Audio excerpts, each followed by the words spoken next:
네, 안녕하세요. 신박사 인사드리겠습니다. 일요일 오전입니다. 일요일 오전에 특집을 하나 좀 마련했는데요.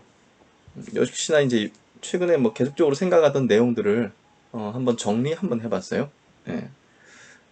방송에서 여러 번 이제 제가 분석을 해드리고 얘기 드렸던 게 지금 시장이 2011년도, 2009년도부터 시작된 그런 차화정 랠리의 좀 복사폰이다.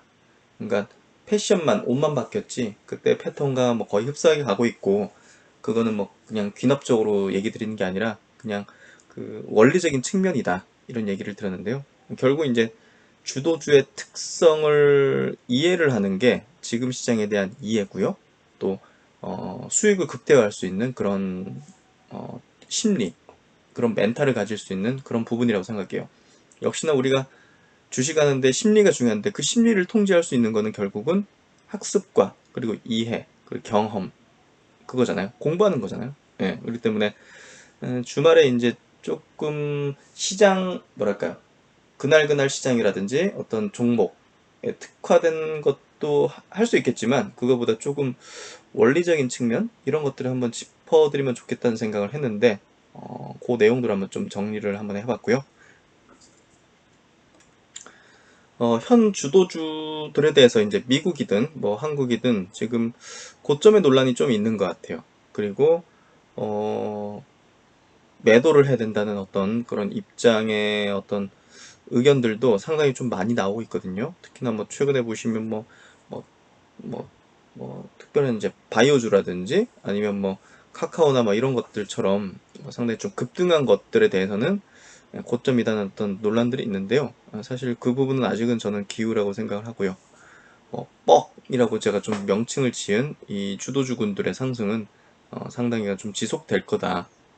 그 얘기를 하는데 그냥 뭐 근거 없이 주장하는 건 그냥 예, 뭐랄까 받아들이기 어렵잖아요. 그래서 근거들을 좀 제가 한번 설명 한번 드려보도록 할게요. 먼저 이제 차화정 섹터라는 게 뭐냐면요. 이 표가 이제 뭐 삼성증권에서 나온 어떤 비교 표인데요. 2009년부터 11년도까지 자동차의 차, 그리고 이제 화학의 화, 정유의 정. 그래가지고 이제 당시에 2009년도 이제 2008년도 금융위기, 이제 서프라임 모기지 사태, 요 터지고 나서 각국 정부가 어마어마한 이제 자금들을 풀고, 금리도 인하하고, 여러 가지 경기 부양책을 쓰고, 지금 뭐 흡사하죠? 예. 그런 유동성이 이제 실적이 좋아지는 그런 대표적인 업종, 국내에 있는 대표적인 어떤 실적이 좋아지던 어떤 업종에 대해서 집중적인 어떤 상승이 일어났던 그 주도주 장세를 좀 일컫는 말이에요. 그래서 당시에 이 업종이 이제 강력한 상승을 이뤘었고, 뭐 이제 유가 이런 게 굉장히 급등했거든요. 그런 거에 따라 가지고 막 정유화학 주주, 뭐 자동차 이제 현대차 그룹 이런 것들이 막 다른 자동차 부품주들까지 막 템베고 막 일어나고 그런 어떤 시절이 있었습니다. 그래서 이게 보면 파란색 선이 이제 당시에 차화정 주도주 7종목에 대해서 상승률을 나타낸 거고요. 2009년도부터 이제 2011년도 상반기 정도까지 거의 한 뭐 주도주 군들이 평균 688이라고 치면 뭐 7배 올라간 거라 보시면 되겠죠. 그래서 그거랑 비교해가지고 지금 음, 이 지금 주도주군이라 볼 수 있는 그런 어떤 종목군들 뭐 바이오, 이제 2차전지, 뭐 어, 인터넷 언택트 기반의 어떤 기업들 이런 기업들 7종목을 이제 합산해 가지고 하니까 100 기준에서 지금 200 정도 올라왔다, 한 2배 정도 올라왔다 이렇게 평균적으로 나타내고 있는 거고요. 뭐 기간은 약간 좀 애매한 것 같아요. 당시 2009년도부터 이렇게 측정해서 차화정 주도 섹터의 어떤 기간을 설정했는데 지금 이제 주도주군들을 2019년도부터 예, 측정한 자료거든요. 그래서 약간은 시기적으로는 조금 이르게 측정한 게 아닌가 생각드는데 어쨌든 지금 그때와 비교해가지고 볼 때 상승폭이라든지 기간 면에서 여전히 그 어떤 추세가 이어지고 있는 과정이지 고점 논란을 판단하기에는 상당히 이르다 이런 어떤 내용의 어떤 그래프 성격이라고 보시면 될 것 같고요. 그 당시에 이제 자문사들이 굉장히 랩 상품이라 해가지고 우리가 이제 펀드란 건 공모 펀드 이런 데서는 기본적으로 이제 시장을 추종을 해야 되기 때문에 시총이 높은 순서대로 어느 정도 끼어 이제 펀드에 편입을 해야 되거든요. 그래서 뭐 삼성전자라든지 이런 것들 하이닉스를 안 넣을 수가 없어요. 예. 그러다 보니까 이 자문사들이 그때부터 이제 출연을 했는데 이제 위탁 자산이 늘어났는데 집중적인 투자를 했죠. 뭐 그 중에 이제 뭐 대표적인 뭐 브레인 투자 자문이라든지 뭐 K1 투자 자문 이런 것들 같은 경우는 막 그 자산이 막 몇 조 원씩 늘어났어요. 뭐 브레인 같은 경우는 한 6, 7조 이렇게 늘어나가지고 그 자금들을 뭐 수십 종목, 수백 종목에 이렇게 막 분산해서 투자한 게 아니라 한 10종목에서 15종목 이런 차화정 섹터라든지 그 당시 실적이 늘어나는 어떤 기업들에 집중 투자를 했어요. 예. 그래서 이제 멀티플을 높여준 거죠. 이런 수급들이. 그러면서 이제 이런 자문사의 매수한 종목들에 대해서 또 이제 개인들까지 추종해서 매수하면서 폭발적인 상승을 이뤘죠. 그러니까 이제 항상 우리나라 시장이 굉장히 어떤 상승을 이룰 때는 어떤 수급의 큰 변화가 또 나타나요. 2007년도 막 중국 관련주들 오를 때는 그 펀드 열풍이 불었죠. 뭐 미래에셋이라든지 이렇게. 그래서 그런 펀드로 자금이 계속 모이면서 뭐 지분율이 막 5%, 6%, 12% 이렇게 한 종목에 들어가는 그런 현상이 벌어져서 막 두산중공업 막 두산 이런 것들 막 폭등시키고 포스코, 현대중공업 이런 기업들 막 폭등시키는 그런 어떤 역할의 수급을 보여줬는데요. 차화정 섹터 이때 당시 이제 자문사 쪽에 칠공주라 불리던 종목들이 이런 종목들이 폭등을 했습니다. 뭐 몇 달 상간에 급폭등한 게 아니라요. 한 1, 2년에 걸쳐 가지고 지속적인 우상향 패턴을 보였죠. 그래서 이런 어떤 종목군들을 자문사들이 집중 매수했고 또 이제 개인들이 추종 매수하면서 폭발적인 상승을 보였고요. 차화정 섹터는 대표적인 종목이 이렇습니다. 자동차 쪽으로는 현대차, 기아차, 현대모비스, 뭐 이제 화학 쪽으로는 뭐 LG화학, 금호석유, 롯데케미칼, 하나케미칼 뭐 이런 쪽. 뭐 정유주 쪽으로는 SK이노베이션, GS, SO일 이런 종목군들이 당시에 굉장한 폭발적인 상승을 보였고요. 차트 간단히 한번 볼까요? 현대차 한번 볼까요, 먼저? 그 당시에 보시면, 와, 폭발적이죠? 퍼포먼스가. 만 5만원 하던 게 27만원까지 갔으니까, 이 큰 덩치의 기업이 5배 이상 올라간 거죠. 이게 이제 뭐 오랜 기간이 필요했던 것도 아니에요. 2009년부터 11년까지 거의 한 2년 만에, 이런 어떤 폭발적인 상승, 퍼포먼스가 나왔었고요. 그 다음에 이제 기아차 한번 볼까요? 기아차는 뭐 더 폭발적이죠. 월봉으로 한번 볼게요. 예.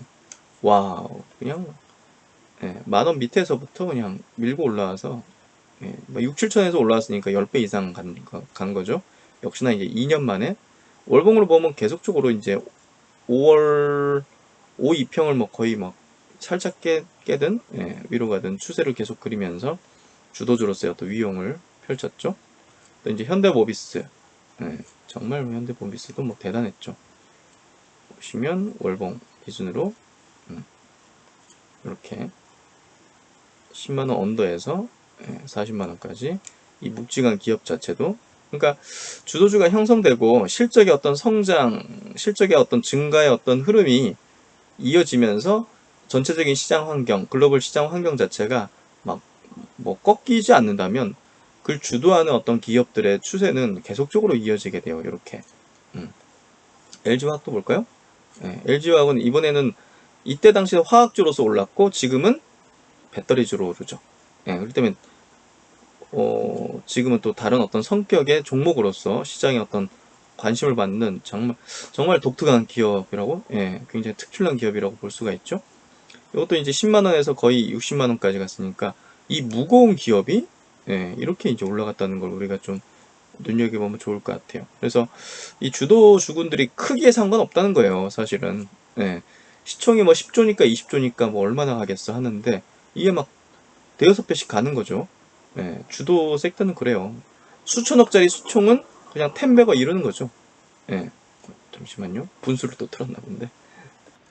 그래서 금호석이 이런 종목들도 보시면, 이때 이제 뭐 중국 중국 인프라 투자 때 초급등을 이루고 나서 또 이제 두 번째 더 각도를 높이면서 네, 보시면 25,000원에서 텐베거 잃었죠. 그러니까 시총이 수천억 되는 것들은 텐베거를 잃어버려요. 이렇게 두 번째 대상승을 이룰 때는요, 각도가 중요합니다.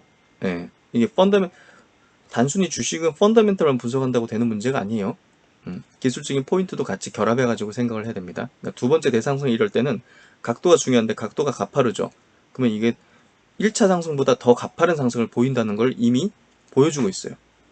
그게 이제 이따가 또 셀트론 그룹에서 보여주고 있다는 걸 제가 비유해서 설명을 드릴 거고요.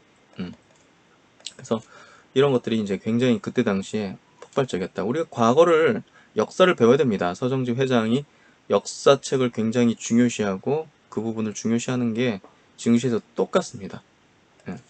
그래서 이제 2008년도, 2009년도 이렇게 거치면서 롯데케미칼도 보시면 와 폭발적이죠. 한 5, 6만원 하던 게 지금 1,100억 이루는 현상을 보였고, 여기 2차 상승을 보일 때 여기 이제 큰 상승 뒤에 여기는 각도가 낮죠. 그러면 요거 돌파 못 한다는 거예요. 이게 단순히 기술적으로 뭐 그럴 수 있나? 그러는데 아니에요. 이유가 다 있는 거죠. 그래서 여기서 보시면 못 오르고 이제 꺾여버리죠. 주도주가 안 되는 겁니다. 그 당시 또 이제 정유주, SK이노베이션 또 보십시오. 역시나 2009년도 폭발적인 상승을 보였죠. 막 7, 8만원 하던 게 25만 8천원. 여기서는 각도가 둔화되죠. 그러니까 전고점 돌파 못하죠. 각도가 이렇게 갈팔라야지 이걸 여기 상승보다 더 큰 상승을 이뤄내는 겁니다. 근데 그러지 못했죠. 다시 떨어져 버리죠. 주도주가 안 됩니다. 이렇게 되면. 그래서 이제 당시 이제 이 차화정 섹터가 시장을 주도하는 그런 흐름들을 보였고요. 이 7종목이 지금 뭐 정말 어떻게 맞춘 듯 7종목으로 나타나서 강세장을 좀 이루고 있는데요. 뭐 보통 BBIG라고 이렇게 언론에서 많이 표명하던데 저는 이렇게 좀 쓸게요. 바이오 배터리, 언택트, 게임. 삼성 바이오로직스, 셀트리온 그룹, LG화학, 삼성 SDI, 네이버, 카카오, NC소프트. 10년 만에 부활한 7공주. 그렇게 되고 있어요. 그래서 이 종목들의 상승세는 가다가 좀 쉬고 가다가 쉬고 하는 흐름으로 시장을 상당 기간 주도할 수밖에 없다. 그런 얘기를 좀 드릴 수 있을 것 같고요. 그러면 최근에 이 주도주들 한번 좀 체크해 볼까요?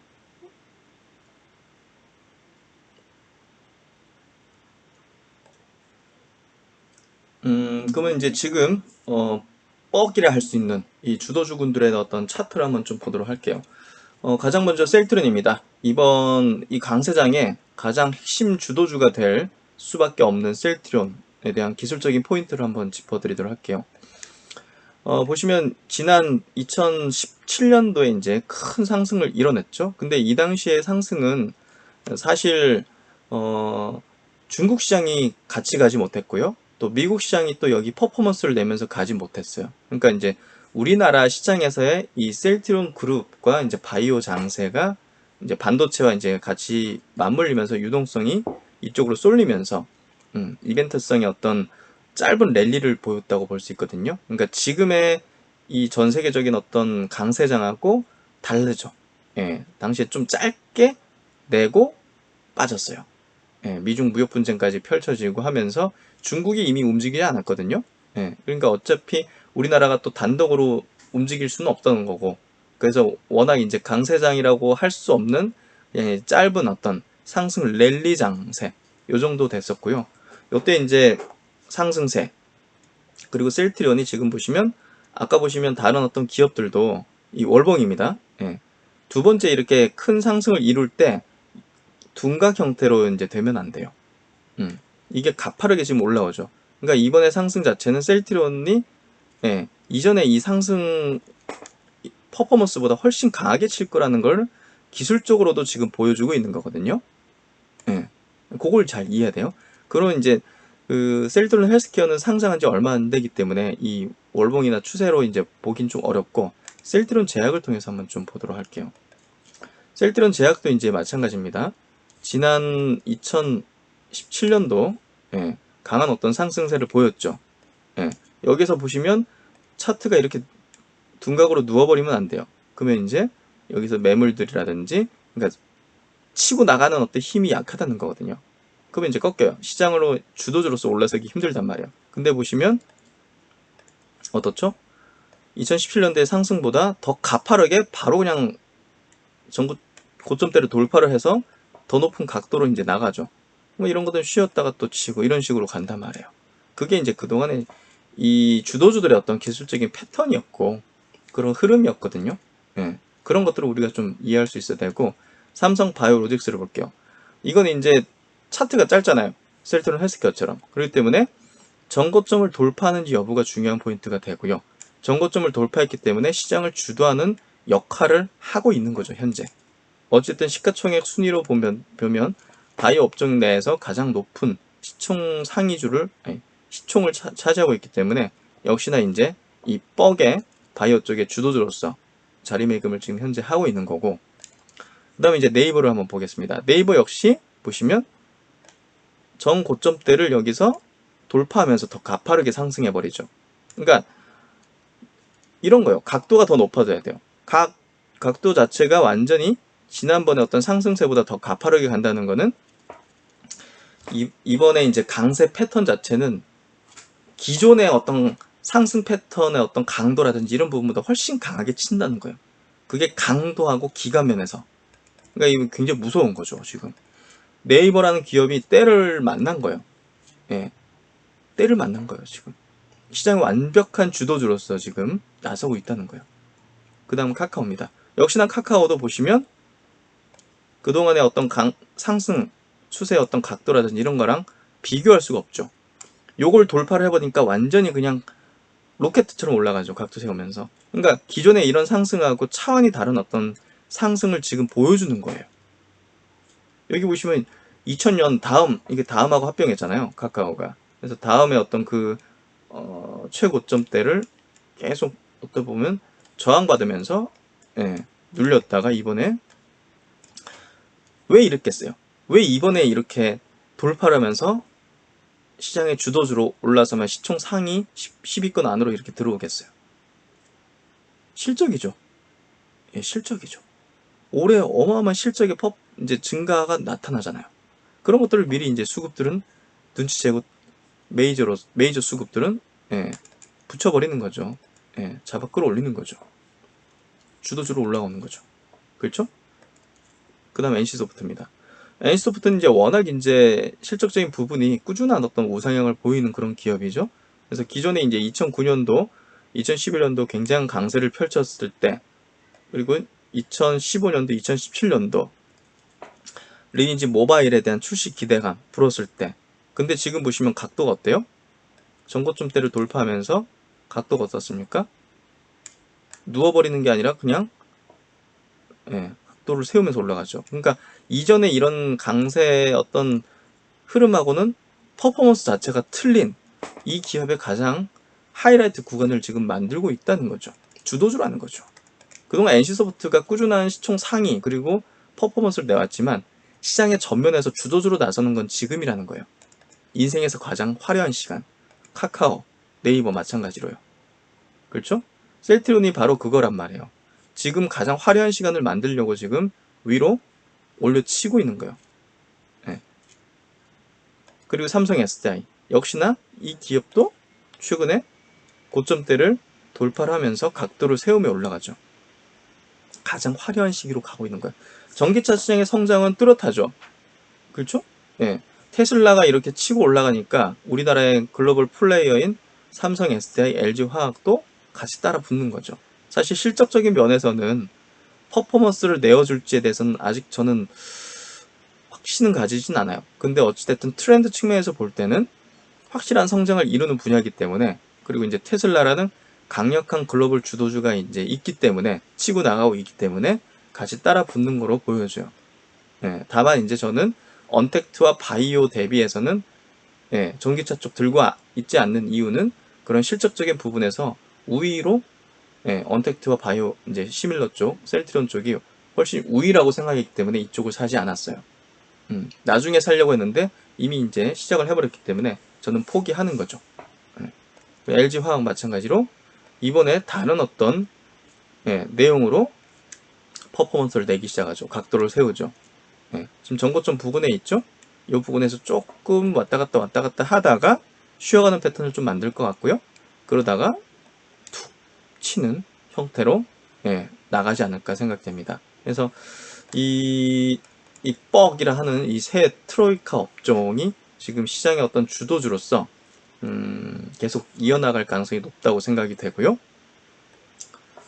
그러면 이제 미국이 이제 전 세계 주도 지수잖아요. 그 중에서도 미국의 나스닥 지수가 이제 시장을 글로벌 증시를 주도하는 그런 메인 스트림 이제 인덱스지 않습니까? 그렇기 때문에 그 지수 안에 있는 강력한 어떤 시총 상위주들 주도주군들이 어떻게 움직이는가가 결국은 지금 강세장의 어떤 크기와 지속 기간을 형성하게 될 거예요.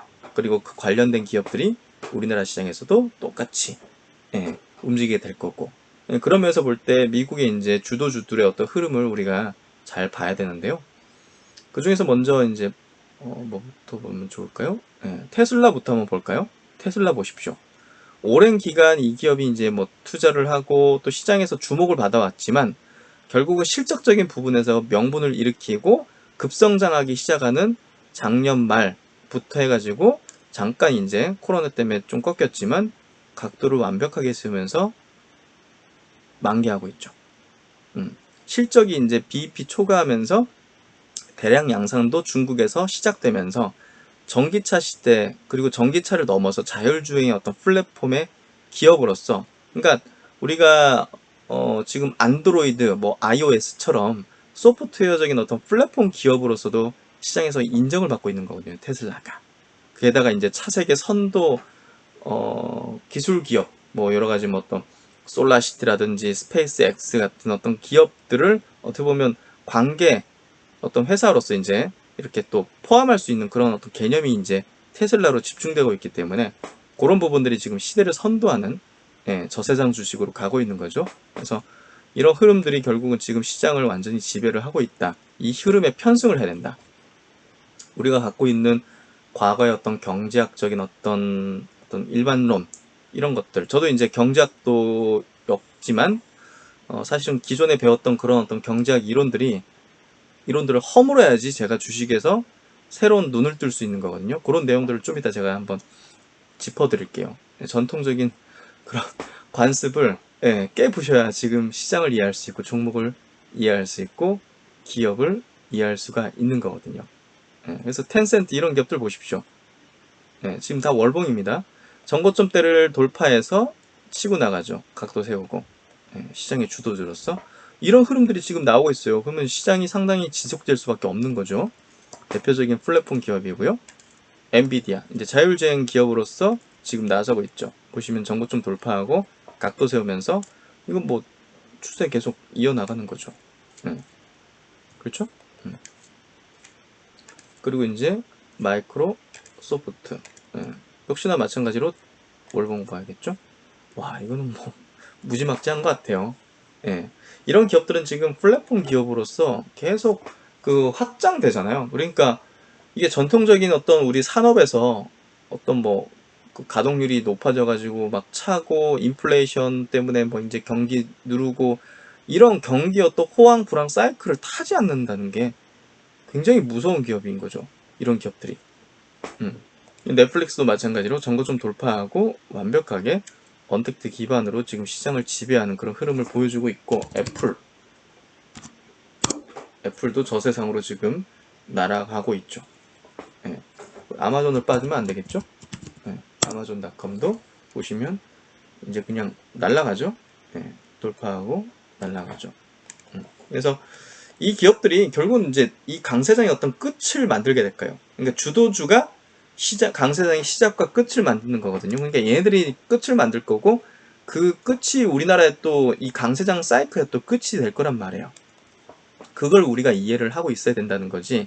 단순히 많이 올랐으니까 이제 주식을 슬슬 매도해야 되고 현금해야 되고 이거는 저는 아니라고 생각해요. 그건 이제 원리를 바탕으로 이해하는 게 아니라 그냥 어떤 리스크 관리상 하는 그런 어떤 의견일 뿐이라고 생각해요. 그래서 진짜 시장에서 큰 돈 버는 선수들은 진짜 선수들 자체는 이런 사이클, 이 그림을 이해를 하고 있기 때문에 이런 구간에서 수익을 극대화시키고, 예, 섣불리 내리지 않죠.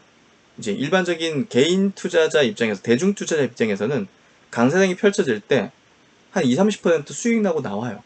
그게 이제 일반적이거든요. 그렇기 때문에 보통 이런 큰 장, 엄청난 폭락장과 엄청난 강세장이 펼쳐질 때 정말 이제 주식의 거부가 탄생하잖아요. 완전히 쪽박 타서 퇴출되는 사람도 나오고, 그 차이는 뭐냐면 시장을, 이 큰 그림을 이해하느냐 못하느냐 문제예요. 어떤 이제 그 미시적으로 어떤 기업에 대해서 그냥 이제 분석을 해가지고 정말 뭐 가치 투자, 장기 투자하는 어떤 투자자 입장에서는 이런 어떤 사이클이 어떻게 보면 중요하지 않을 수도 있어요. 왜냐면 10년, 20년 나 그 정도 들고 갈 거야. 이러면 별로 이 사이클에 대해서 고민할 필요가 없죠. 근데 사실 되도록이면 짧은 기간에, 되도록이면 작은 자금으로 큰 퍼포먼스를 내려면, 주식으로 부자가 되려면 이 큰 그림을 이해하고 있어야지 기회가 왔을 때 기회를 잡을 수 있고, 위기가 왔을 때 위기를 그래도 남들보다는 조금 더 회피할 수 있고, 예. 그리고 이런 큰 기회가 지금 현재 저는 10년 만에, 12년 만에 온 역대급의 기회라고 생각하거든요. 그렇기 때문에 이 기회를 절대 놓쳐서 안 된단 말이에요. 제가 여러분한테 이렇게 유튜브 만들고 얘기를 드리는 게, 이번에는 어차피 이 시장의 이 파일을 그동안 외국인과 기관들이 거의 가져갔단 말이에요. 특히나 이제 외국인들이 가져갔죠. 그걸 우리 이 대중 투자자들, 개인 투자자들이 가져갈 수 있으려면 이 큰 그림을 이해해야 되는데, 저 같은 경우도 처음에는 뭐 이런 것들을 이해하지 못했던 거죠. 그러니까 이번에는 확실하게 저는 실행을 했어요. 확실하게. 네. 그동안은 그냥 조금 먹고 저도 나오고, 그냥 일반적으로 위기를 그냥 다 맞아버리거나, 아니면 그냥 간접적으로 위기를 보고 있었거나. 네. 근데 이번에는 정말 실행을 저도 했고, 그 이해를 바탕으로 저도, 네, 실행을 했고, 그걸 또 이제 이 유튜브를 통해서 여러분들한테 꼭 말씀을 드리고 싶어요. 이런 어떤 흐름은 저만 가지고 있는다고 그거 되는, 이제 좋은 거 아니에요, 사실은. 예. 뭐 그렇잖아요. 그래서 저는 이런 것들을, 예, 공유를 하고 싶어요. 예, 공유해야 된다고 생각하고요. 어차피 이런 종목들을 뭐, 예, 가져간다고 뭐, 뭐랄까, 제로섬 게임이 아니잖아요. 예. 갑자기 용어 생각났는데, 제로섬 게임이 아니거든요. 이게 플러스섬 게임이에요. 우리 다 같이 볼 수 있는, 저랑 여러분이 다 같이 볼 수 있는, 예, 어마어마한 이 큰 기업들. 뭐 우리가 셀트리온 갖고 있다고 누가 피해 봅니까? 아니잖아요. 공매도는 그럴 수도 있겠지만. 그래서 이, 이 강세장의 어떤 큰 그림을 좀 이해한다면, 보다 더 셀트리온이나 뭐 이제 주도주군들, 이런 종목들을 갖고 있으신 분들께서는 수익을 극대화할 수 있을 거라고 생각해요. 섣불리 하차하지 않을 거라고 생각해요. 그래서 이제 전통적인 어떤 경제학 법칙을 깨는 게 뭐냐면, 제가 이제 네이버 주식에 대해서 이제 아주 긍정적으로 생각했고, 카카오랑 네이버, NC소프트, 그리고 이제 그 중에 이제 네이버를 이제 보유하고 있는 그런 이유는, 수학 체감의 법칙이 이제 기존의 이제 전통적인 경제학 이제 법칙인데요. 자본이나 노동, 이런 생산 요소를 한 단계 추가할 때 이로 인해서 늘어나는 한계 생산량은 점차 줄어들거든요. 그러니까 결국 효율성이 낮아지는 거죠. 거대해지고 이러면서 전통적인 산업 경제에서는 이런 수학 체감의 법칙이 적용된단 말이에요. 생산 요구 증가 투입 시 한계 생산물은 지속적으로 감소한다. 근데 이제 지금은 완전히 지금 요거랑 반대되는 그런 기업들이, 그리고 경제 법칙이 작동되고 있어요. 수학 체증의 법칙이죠. 예를 들면 뭐 우리가 SNS를 통해서 페이스북이라든지 인스타그램이라든지 이제 뭐 유튜브라든지 이런 것들을 보시면 정확하게 이제 수학 체증의 법칙이 작동돼요. 지금까지는 전통 경제학에서 수학 체감의 법칙이 작동됐지만, 지적 자본, 지식 기반, 정보, 소프트웨어, 문화, 콘텐츠, 플랫폼, 이런 산업에서는 수학 체증의 법칙이 적용돼요. 어떤 이제 지식이나 노하우가 그걸 쓸수록 더 발전되고 새로운 노하우를 발견되고 또 이제 뭐 인공지능 같은 거 있잖아요. 알파고라든지 이런 것들이 더 이제 작동되면서 유튜브에서는 뭐 추천 서비스라든지 그리고 이제 뭐 클라우드에서는 더 나은 어떤 인공지능을 이제 성능을 높이면서 더 나은 마케팅에 활용할 수 있고 영업에 활성화할 수 있고 이런 식으로 이제 서비스를 제공하니까 이 자원 자체가 뭐 더 계속적으로 이제 확장되는 거예요. 예. 뭐 새로운 어떤 지식이나 경험에 의해서 어떤 부가가치가 무한히 새로 이제 개발되고 확장되는 거예요. 그래서 이제 수학 체증의 법칙에 의해서 일단 시장에서 성공한 제품이나 기업은 계속해서 성공할 수 있는 반면 한 번 실패한 제품이나 기업은 계속해서 실패하게 됩니다. 그래서 승자 독식 게임이 계속 벌어지는 어떤 형태가 일어나고 있는데 보통 있는 전통적인 산업군에서는 독점, 독과점, 승자 독식 해가지고 그렇게 되면 각종 규제가 심해지고 또 이제 가격 서비스를 높여가지고 소비자한테 피해를 주는 사례가 펼쳐지는데 이 지금 같은 플랫폼 시대 수학 체증의 법칙이 적용되는 시대에서는 오히려 그렇게 플랫폼이 확장되면서 독과점되는 기업들의 서비스 질은 높아지고 가격은 다운되는 현상이 벌어지잖아요. 그렇죠? 예. 그렇기 때문에 이게 경기 사이클을 타지 않는 그런 성격을 지니게 됐어요. 괴물이 된 거죠. 예. 그래서 수학 체감의 법칙, 수학 체증의 법칙을 그래프로 표현하면 이런 형태가 되거든요. 그래서 이런 것들을 한번 좀 이해해 보세요. 예. 지금 야 아마존이 왜 저렇게 가지? 테슬라가 왜 저렇게 가지? 마이크로소프트가 왜 저렇게 가지? 미친 거 아니야? 우리가 기본적인 어떤 기본적인 분석, 퍼나 뭐 PBR이나 뭐 여러 가지 ROI라든지 이런 경제 지표 이제 증시 지표로서 이제 우리가 분석을 하면 말이 안 되죠. 이해할 수가 없죠. 저 주가를. 그렇죠. 근데 이제 언젠가 이제 고점대를 형성하게 되긴 하겠지만 이해를 하려면 우리가 기존의 어떤 분석하는 어떤 방식이라든지 그런 성격을 바꿔야 되는 거죠. 이런 것처럼 기존의 전통적인 경제학의 법칙을 바꿔버린 이런 것들을 개념들을 좀 이해해야지 네이버나 카카오도 왜 이렇게 올라갈 수 있는지를 이해할 수 있는 거죠. 아니 뭐 퍼로 따지면 뭐 저기 뭐 한 자릿수 퍼 기업들이 얼마나 많습니까? 경기 민감 섹터 안에서도. 그러니까 그런 것들이 결국은 생각을 바꿔야 된다. 예, 이렇게 좀 얘기를 할 수 있고요.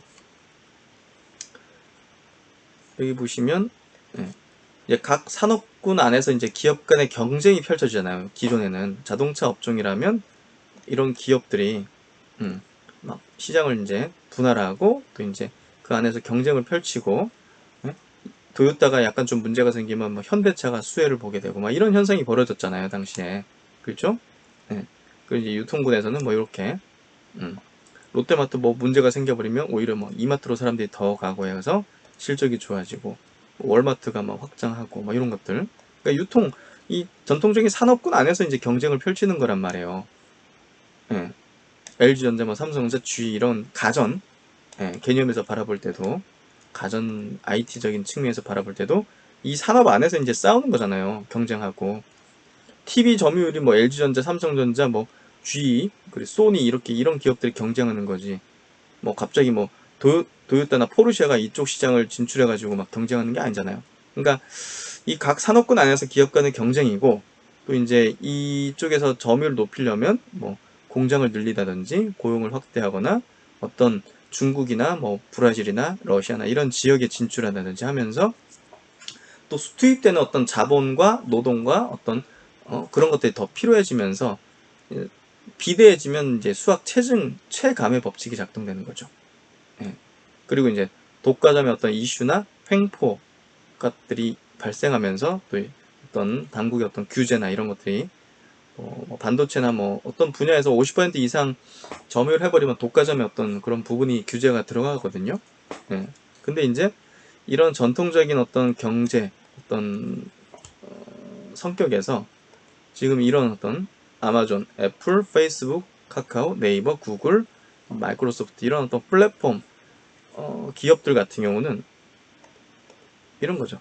좀 도식화를 좀 제가 복잡한지 모르겠지만 수학 최종의 법칙이 벌어지는, 그리고 산업군의 영역이 없는, 예. 네이버, 카카오, 구글, 아마존, 테슬라, 이게 산업군이 있어요. 예, 테슬라에 이제 약간 전기차 하면서 이제 자율주행 플랫폼으로 나아가는 그런 과정이 있기 때문에 이제 확장된다고 볼 수 있고, 아마존이 뭐 다 하잖아요. 구글이 다 하잖아요. 네이버, 카카오 다 하잖아요. 네이버가 포털, 카카오, 포털 뭐 이런 데서 시작해가지고 쇼핑, 그렇죠. 뭐 웹툰, 그리고 지금 뭐 네이버 통장 만들어서 뭐 홍보 많이 하더라고요. 응. 금융, 카카오뱅크. 그러니까 지금 기존에 뭐 산업군이 아니죠. 은행도 지금 막 은행의 영역을 허물어 버리고, 그리고 이제 뭐 이마트, 월마트, 롯데마트의 영역까지 허물어 버리고, 그렇죠. 그리고 이제 뭐 구글, 아마존, 뭐 애플 이런 기업들은 보시면 모바일 뭐 이런 데서 헬스케어, 헬스케어 쪽으로 진출하고 인공지능으로 진출하기도 하고, 지금 자율주행 그 플랫폼을 개발하면서 향후 자율주행 시대에서 소프트웨어적인 어떤 플랫폼의 어떤 기업으로서 나가려고 하고 있고, 그러니까 완전히 그냥 기존의 어떤 벽을 허물어 버리는. 보십시오. 예, 제가 이제 도식을 이렇게 만든 이유가 다 있는 거죠. 기존의 벽을 어떤 허물어 버리는 그런 기업들. 산업군이 없는 거죠. 전통적인 산업군이. 예. 그래서 수학 최정의 법칙과 산업군의 영역을 파괴하는 이런 어떤 플랫폼 기업들의 영향력은 우리가 생각하는 그 이상으로 지금 나아가고 있는 거죠. 그래서 지금 시장이 굉장한 유동성 장세가 펼쳐지고 있죠. 이 어마어마한 유동성과 돈이 결국은 증시로, 우리나라뿐 아니라 전 세계적으로 지금 증시로 들어오고 있고, 그 증시에 들어온 어떤 대부분의 자금 자체가 시대 정신에 부합되는 실적상 성장이 뚜렷하게 이제 벌어지고 있는 그런 몇 개의 업종, 몇 개의 주도주 쪽으로 계속 유입되고 있어요. 그러면서 이런 기업들에 대해서 지속적인 상승을 만들어내고 있어요.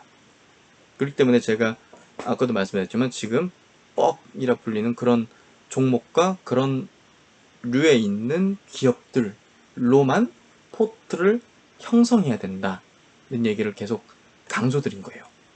그래야지만 여러분이 이 강세장에서 큰 부를 만들어낼 수 있어요. 아셨죠? 그래서 지금 뭐 주도주 뭐 끝났다, 고점이다, 뭐 현금화를 해야 된다, 이런 류의 어떤 그런 어떤 내용들이 좀 많이 나오는 것 같은데요.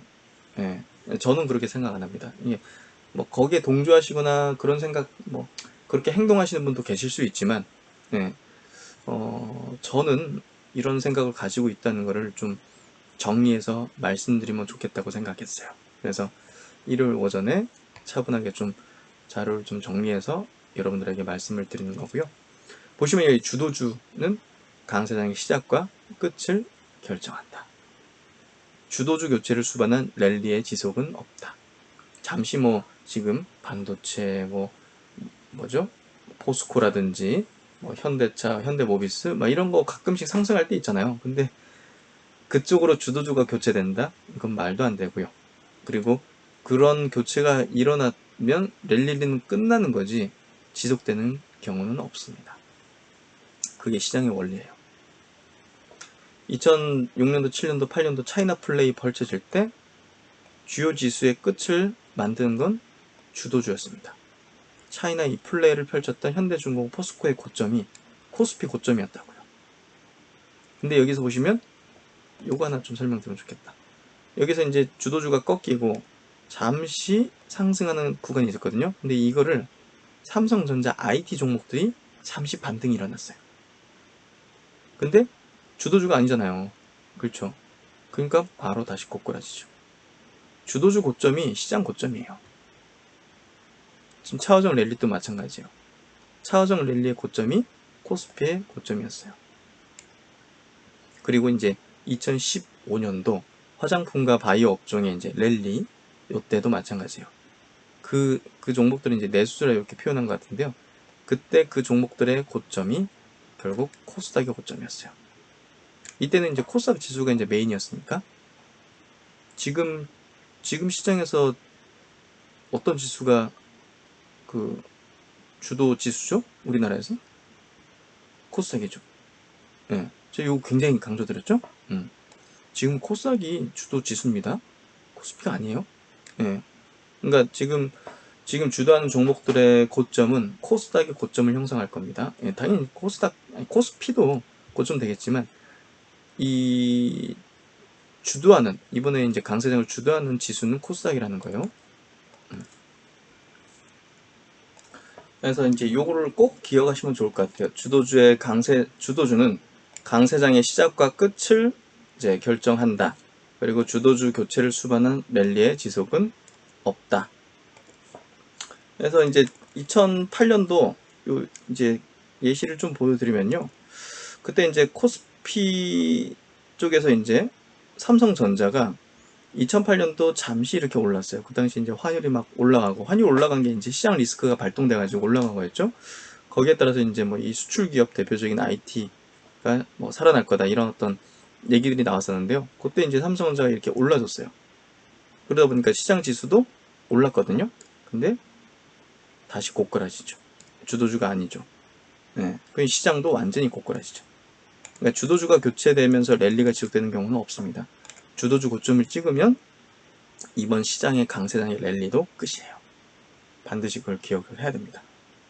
아셨죠? 그래서 이번에 정리를 좀 해드린 이 주도주 관련된 얘기들, 과거 이제 그 차화정 시절의 어떤 랠리의 어떤 강도와 지속성 이런 것들을 볼 때 아직은 고점을 얘기하는 것은 기후에 속한다. 기후다. 이렇게 좀 보시면 될 것 같고요. 주도주에 관련된 특성 한번 곰곰이 생각을 해보시면 좋지 않을까 싶습니다. 네, 이 정도 일을 특집 방송 마치도록 하고요. 휴일 마무리 잘 하시고요. 다음 주 또 우리가 좋은 한밤 기대를 해보도록 하겠습니다. 신 박사 이만 물러가겠습니다. 감사합니다.